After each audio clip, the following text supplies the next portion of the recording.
Ya, Assalamualaikum warahmatullahi wabarakatuh. Selamat pagi teman-teman. Nah, alhamdulillah kita sekarang bisa berjumpa, berkomunikasi ya.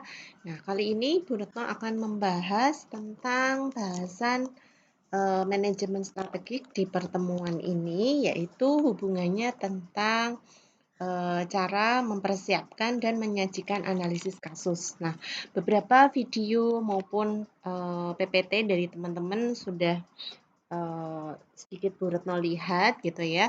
Nah, dari situ eh, sebenarnya acuannya sama ya gitu. Cuman memang ada beberapa yang mungkin butuh penjelasan lebih lanjut.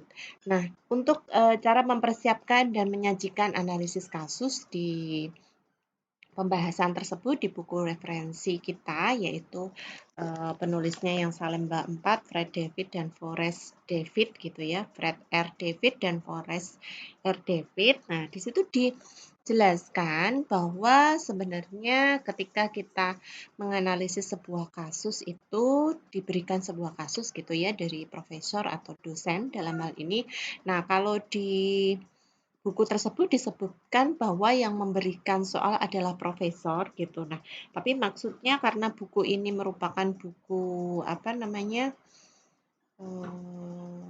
bahasa Inggris yang ditranslate gitu ya, makanya di luar negeri itu biasa disebut profesor gitu ya dosen. Nah, sebenarnya teman-teman di sini bisa mengambil atau diberikan oleh Bapak Ibu dosen sebuah kasus, lalu teman-teman di sini bisa mengevaluasi lebih lanjut. Nah, karena kita sudah belajar manajemen strategik dari awal gitu ya.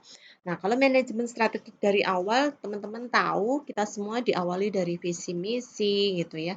Kita lihat faktor internal, faktor eksternal gitu. Nah, terus setelah itu juga kita tentukan strateginya, lalu kita evaluasi strategi. Nah, juga di sini ketika evaluasi strategi diperinci lagi, ada R&D, pemasaran, keuangan, seperti itu. Nah, sebenarnya di sini sangat membantu teman-teman berpikir kritis gitu ya. Nah, itu yang mau saya tambahkan hubungannya tentang cara mempersiapkan dan menyajikan analisis kasus. Pada intinya tujuan dari penerapan sebuah kasus itu ya.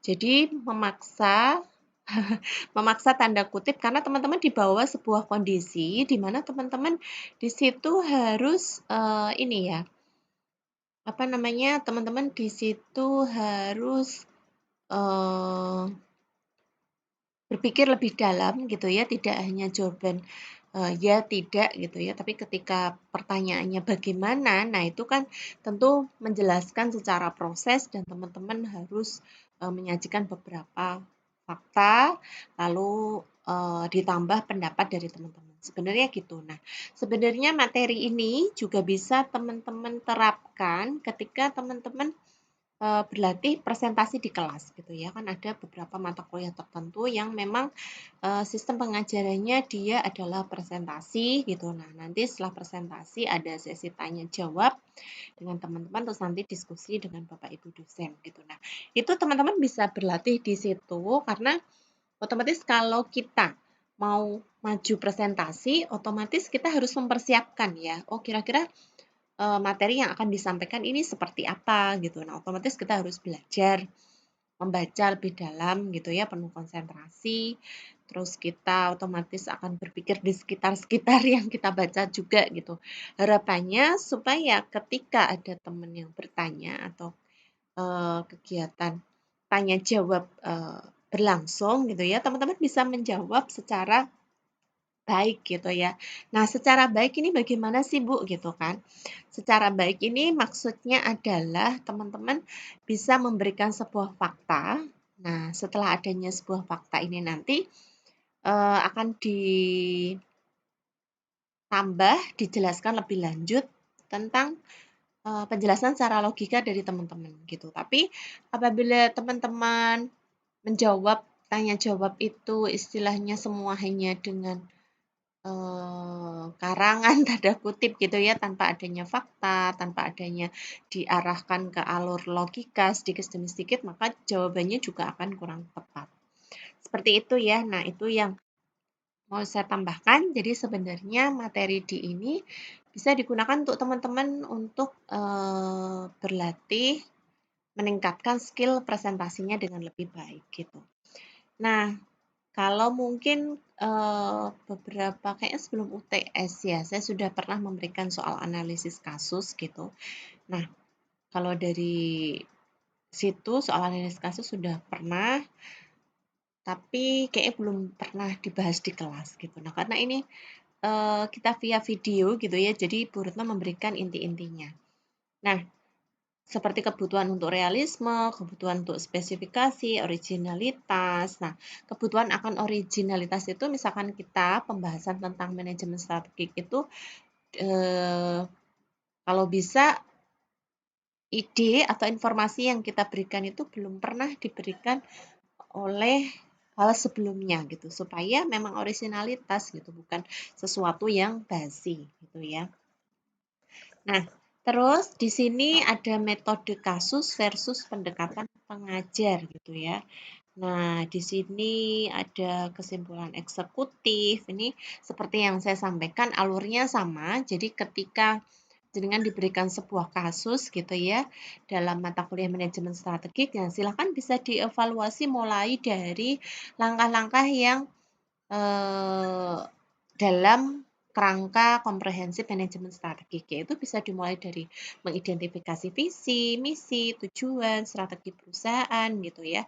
Terus mengembangkan pernyataan visi misi, mengidentifikasi kesempatan, ancaman, internal, eksternal yang sudah pernah kita bahas seperti itu ya. Nah, terus adanya kekuatan dan kelemahan internal, strateginya bagaimana, kita evaluasi, terus nanti kalau bisa ada rekomendasi, nah seperti itu langkah-langkahnya. Nah, ternyata di pembahasan atau bab cara mempersiapkan dan menyajikan analisis kasus, teman-teman juga melihat ya di sini bahwa di sini juga disampaikan tentang bagaimana membuat sebuah presentasi lisan. Nah, presentasi lisan. Nah, berarti presentasi kita ngomong. Di sini ada beberapa tips yang menurut saya butuh diperhatikan teman-teman. Di antaranya ada yang namanya mengelola presentasi. Nah, itu tentu kita melihat dulu topiknya apa. Jadi, jangan sampai ketika kita menyiapkan materi itu tidak relate atau terlalu umum sehingga tidak spesifikasi pada topik yang diharapkan dari presentasi teman-teman. Terus yang kedua, di situ ada tips tentang mengontrol suara Anda. Nah, mungkin dari teman-teman yang presentasi mungkin sempat dibahas gitu ya, tapi karena mungkin presentasinya by Zoom atau apa gitu, mungkin keterbatasan waktu atau bagaimana ya gitu. Jadi kesannya itu lebih monoton gitu. Jadi mungkin eh, akan lebih hidup gitu ya jika bisa ada presentasi bagaimana kata-kata gitu ya. Tapi memang itu butuh waktu dan eh, tenaga ekstra gitu ya. Nah, kalau misalkan Zoom udah gitu Zoom-nya mungkin belum sarapan gitu ya.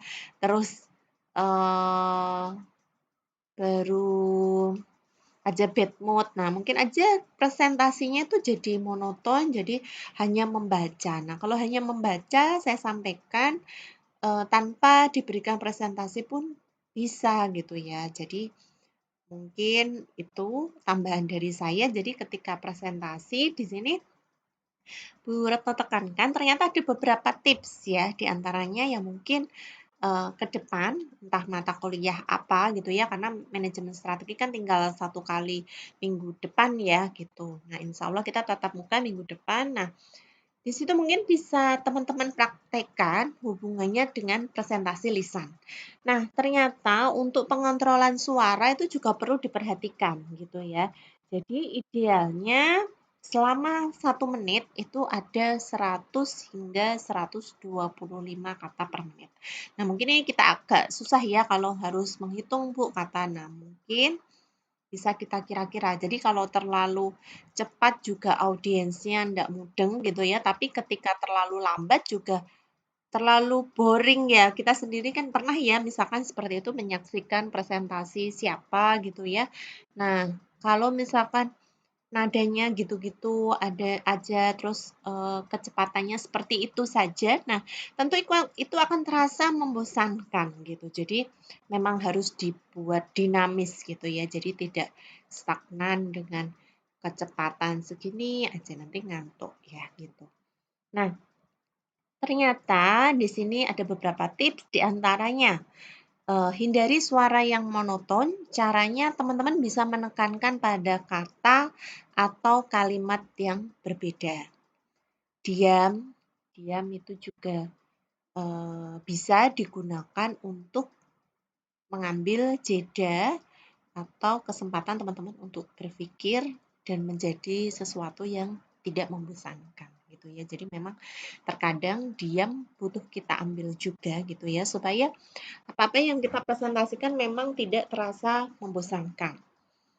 Nah, terus berhentilah pada setiap akhir kalimat dan jangan usahakan selalu langsung ada kata-kata sehingga jenengan memolor dan apa ya? Nah, enggak perlu. Jadi kalau di sini tipsnya teman-teman cukup berhenti di setiap akhir kalimat. Nah, biasanya kalau gugup, nah di situ suaranya akan dipercepat gitu. Sering ya, karena kita memang masih masa belajar gitu. Sering di sini Bu Retno menjumpai misalkan bahkan mungkin dari tingkat lebih atas dari teman-teman semesternya maksud saya. Nah, itu dengan pertanyaan yang cepat sekali gitu. Nah, saya tahu. Nah, mungkin di situ dia gugup sehingga pengen cepat-cepat selesai, pengen cepat-cepat duduk gitu ya. Nah, sebenarnya itu juga ada beberapa tips di sini diantaranya untuk mengatur supaya suara kita tidak terkesan terlalu cepat atau gugup sehingga tidak jelas gitu ya. Teman-teman bisa ambil nafas, tapi ya tidak perlu diperlihatkan gitu ya di depan misalkan yang mau presentasi atau mau bertanya. Nah, itu kalau gitu kayak komedi. Nah, kalau misalkan pas santai enggak masalah, cuman kalau pas formal gitu ya, nah mungkin sebelum maju ke stage atau bagaimana gitu ya, ke panggung maksud saya, nah itu bisa diambil nafas dulu. Karena ketika kita mengambil nafas dan mengeluarkan nafas itu memang di situ aliran oksigen di tubuh kita akan lebih mengalir sehingga rasa tegang pun akan sedikit lebih berkurang sehingga kita menjadi lebih tenang gitu ya. Dan memang kalau kita pas pakai baju atau apa yang membuat kita pede juga kita akan menjadi lebih tenang sehingga ketika kita di depan khalayak ramai juga kita nyaman gitu ya. Nah, misalkan kita pakai pakaian yang menurut kita terlalu terbuka atau apa yang mungkin secara pribadi kita merasa kurang nyaman, nah tentu di situ akan mempengaruhi rasa kepercayaan diri juga. Itu ya. Nah, hubungannya dengan presentasi lisan yang ada hubungannya dengan suara. Nah, terus poin lagi yang Bu Retno lihat di sini adalah mengatur bahasa tubuh. Nah, di sini diantaranya tidak boleh bersender pada podium, meletakkan tangan di saku, atau mungkin menekuk lengan seperti ini ya. Seperti istilahnya orang Jawa itu apa sih? Seperti ini gitu, tidak boleh. Jadi kalau bisa itu jagalah postur yang lurus, terus posisi kaki salah satu bisa di depannya gitu ya.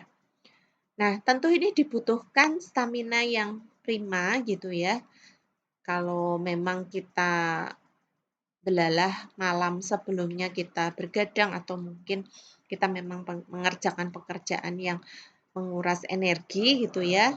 Nah, tentu ini semua tidak akan bisa terlaksana gitu ya. Makanya kita sering melihat apabila ada orang yang mau presentasi tapi dia merasa kurang enak badan, pasti dia duduk atau mungkin bersandar gitu ya. Karena itu menghindari misalkan pingsan atau bagaimana apabila dipaksakan. Cuman di sini Bu Retno berbicara secara ideal gitu ya. Jadi ketika presentasi yang baik ya usahakan berdiri tegak lurus gitu ya. Dan jangan lupa kalau bisa dilihat masing-masing mata dari para audiens. Nah, untuk mata para audiens ini, teman-teman bisa melihatnya satu persatu, lalu fokuskan mungkin sesekali difokuskan pada audiens atau penonton kita yang memang memiliki ketertarikan pada kita.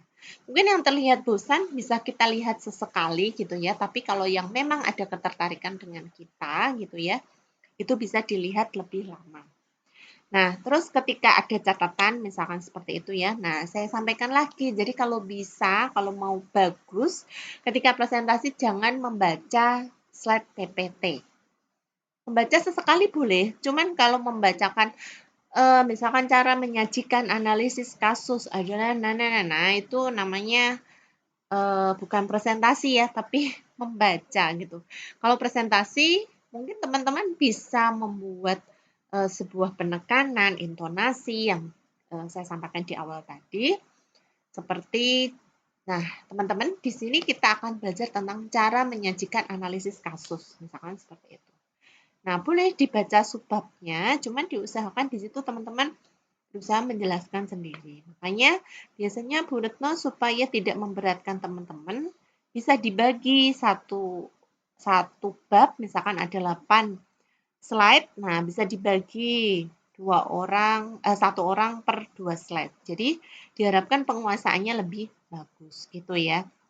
Jadi sah-sah saja membaca satu bab misalkan dari kelompok tersebut, tapi yang bertanggung jawab untuk mempresentasikan adalah slide 1 sampai 2 si A, misalkan seperti itu. Nah, itu kan supaya teman-teman berlatihnya lebih komprehensif dan prakteknya juga lebih terspesifikasi sehingga hasilnya pun akan lebih kelihatan gitu ya. Nah, ini mungkin beberapa hal yang mau saya tambahkan gitu ya sehubungan dengan materi kita, cara mempersiapkan dan menyajikan analisis kasus. Nah, namanya analisis kasus, tadi sudah saya sampaikan bagaimana cara menganalisanya dan terakhir juga tentu jawabannya akan dipresentasikan. Dan cara presentasi yang baik tadi sudah disampaikan Bu Retno di antaranya beberapa hal yang saya sampaikan. Nah, ketika presentasi juga boleh sekali ada catatan, cuman catatannya dibuat poin-poinnya aja. Jangan sampai ketika jenengan presentasi jenengan kesusahan sendiri membaca tulisannya gitu ya. Baik, itu aja mungkin kebetulan ini videonya sudah baterai saya sudah low juga. Terima kasih atas kesempatannya. Selamat menyaksikan. Jangan lupa absen ya. Terima kasih. Wassalamualaikum warahmatullahi wabarakatuh.